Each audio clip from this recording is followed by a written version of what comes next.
ഇന്ന് നമുക്കൊരു അടിപൊളി നാടൻ കറി ഉണ്ടാക്കിയാലോ. ചക്കക്കുരുവും മുരിങ്ങക്കോലും മാങ്ങയും കൂടി ഇട്ടിട്ട് എല്ലാവരും ഉണ്ടാക്കി കഴിച്ചിട്ടുണ്ടായിരിക്കും അല്ലേ. നല്ല ടേസ്റ്റുള്ളൊരു സാധനമാണ്. അപ്പോൾ ഇത് പെട്ടെന്ന് ഞാൻ ഉണ്ടാക്കുന്നത് എങ്ങനെയാണെന്ന് കാണിച്ചു തരാം. ആദ്യം നമ്മൾ ചക്കക്കുരുവും മുരിങ്ങക്കോലും മാങ്ങയും കൂടെ ക്ലീൻ ചെയ്തെടുക്കുക. എന്നിട്ട് ഇത് കഴുകി ഒരു കുക്കറിലോട്ടിടുക. ചക്കക്കുരു സെപ്പറേറ്റ് ഇടുക. അതിൻ്റെ കൂടെ മാങ്ങയും അരിഞ്ഞ് കുറച്ച് ചെറിയ ഉള്ളിയും കൂടി അരിഞ്ഞിട്ടിട്ട് കുറച്ച് ഉപ്പും ഇട്ട് കുറച്ച് മഞ്ഞൾപ്പൊടി ഇട്ട് കുറച്ച് വെള്ളം ഒഴിച്ചിട്ട് നമ്മൾ നന്നായിട്ടൊന്ന് വേവിച്ചെടുക്കണം. അതിന് വേണ്ടി നമ്മൾ കുക്കറിലാക്കിയിട്ട് വെച്ചേക്കുവാണ്. ഇതൊരു 3 വിസിൽ മതിയായിരിക്കും കേട്ടോ. ചക്കക്കുരുവിൻ്റെ വേവ് അനുസരിച്ചാണ് വിസിലടിക്കേണ്ടത്. അപ്പം വിസിലടിച്ചതിന് ശേഷം നമുക്ക് കുറച്ച് തേങ്ങ എടുക്കാം. 2-3 ചെറിയുള്ളി, കാന്താരി, വെളുത്തുള്ളി, കുറച്ച് ജീരകം, മഞ്ഞൾപ്പൊടി. ഞാൻ കുക്കറിൽ വേവിച്ചപ്പോൾ ഇട്ടതുകൊണ്ട് ഇതിൻ്റെ അകത്ത് ഇടുന്നില്ല കേട്ടോ. കുക്കർ പതിയെ ഒന്ന് തുറന്ന് നോക്കാവേ എന്തോരം വെന്തിട്ടുണ്ടെന്ന്. ശരിക്കും അതിൻ്റെ ഗ്യാസ് പോയതിന് ശേഷമാണ് തുറക്കാവുള്ളൂ. അപ്പോൾ തുറന്ന് കഴിഞ്ഞ് നോക്കി കഴിഞ്ഞപ്പോഴത്തേക്കും ചക്കക്കുരു വെന്തിട്ടുണ്ട്. ഒത്തിരി വെന്തിട്ടില്ല, എന്നാലും വെന്തിട്ടുണ്ട്. അപ്പം നമുക്കിനി ഇതിൻ്റെ അകത്ത് മുരിങ്ങക്കോലും കൂടി ഇട്ട് വേവിക്കേണ്ടത് കൊണ്ട് ഇത് മതി. ഇനി അതിൻ്റെ അകത്തേക്ക് കുറച്ച് മുരിങ്ങക്കോലും കൂടി എടുത്തിടുക. അത് കഴിഞ്ഞിട്ട് അതിൻ്റെ അകത്തേക്ക് നമ്മൾ തേങ്ങ നന്നായിട്ട് അരച്ച് വെച്ചിട്ടുണ്ട്, അതുകൂടെ അതിൻ്റെ അകത്തേക്ക് ഇട്ട് കൊടുക്കുക.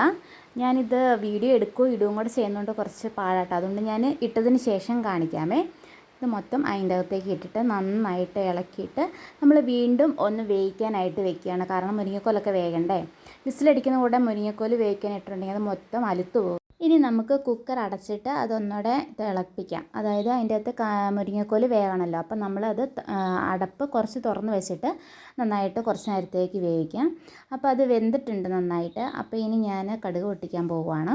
ഒരു ചട്ടി എടുത്ത് വെച്ചിട്ട് അതിൻ്റെ അകത്ത് കടുകിട്ട് കരിയാപ്പിലയും കൂടി ഇട്ട് കുറച്ച് വറ്റൽമുളകും കുറച്ച് ഉള്ളിയും കൂടെ അരിഞ്ഞിട്ട് അതിൻ്റെ അകത്തിട്ട് കടുക് മൂപ്പിക്കാൻ എല്ലാവർക്കും അറിയാമല്ലോ അല്ലേ. അപ്പോൾ അതങ്ങനെ ഇട്ടിട്ട് നന്നായിട്ടൊന്ന് മൂപ്പിച്ചെടുക്കുക. ശരിക്കും മൂത്ത് കഴിയുമ്പോഴത്തേക്ക് നമുക്ക് ഈ കറിക്കകത്തോട്ടിടാം. കറിക്കകത്തോട്ടിടുമ്പോൾ പതിയെ ഇടണം, പെട്ടെന്ന് ഇട്ടേക്കരുത്. അന്നേരം എല്ലാം കൂടി ഇങ്ങനെ പൊട്ടിത്തെറിക്കുന്ന പോലെ മേത്തോട്ട് തെറിക്കും. അതുകൊണ്ട് കുറേശ്ശെ ഇടുക. അപ്പം ഞാനത് ഇട്ടിട്ട് നിങ്ങളെ കാണിച്ചു തരാം. അങ്ങോട്ട് നമ്മൾ കടുക് താളിച്ച് ചേർത്തിട്ടുണ്ട്. ഇനി ഒന്ന് നന്നായിട്ട് ഇളക്കാം. നല്ല ടേസ്റ്റ് ആയിരുന്നു കേട്ടോ. ഇപ്പം എല്ലാവരും ഒന്ന് ട്രൈ ചെയ്ത് നോക്കുക.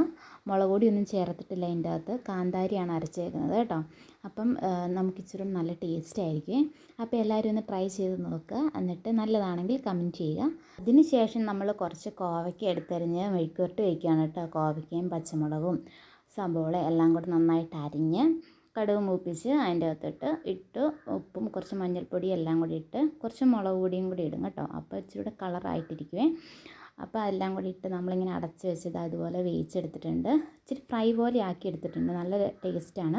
അപ്പം നമ്മൾ ചക്കക്കുരു കൂട്ടാനും കോവയ്ക്ക മെഴുക്കുവരട്ടിയും കൂടെ കൂട്ടി ഇതാ ഫുഡ് കഴിക്കാൻ പോവുകയാണ്. അപ്പോൾ എല്ലാവരും ഇതൊന്ന് ട്രൈ ചെയ്ത് നോക്കിയിട്ട് കമൻറ്റ് അയയ്ക്കുക. നിങ്ങൾ ആദ്യമായിട്ടാണ് എൻ്റെ ചാനൽ കാണുന്നതെങ്കിൽ ഒന്ന് സബ്സ്ക്രൈബ് ചെയ്യുക. അതുപോലെ തന്നെ വീഡിയോ ഇഷ്ടപ്പെട്ടെങ്കിൽ ലൈക്ക് ചെയ്യുക, കമൻറ്റ് ചെയ്യുക.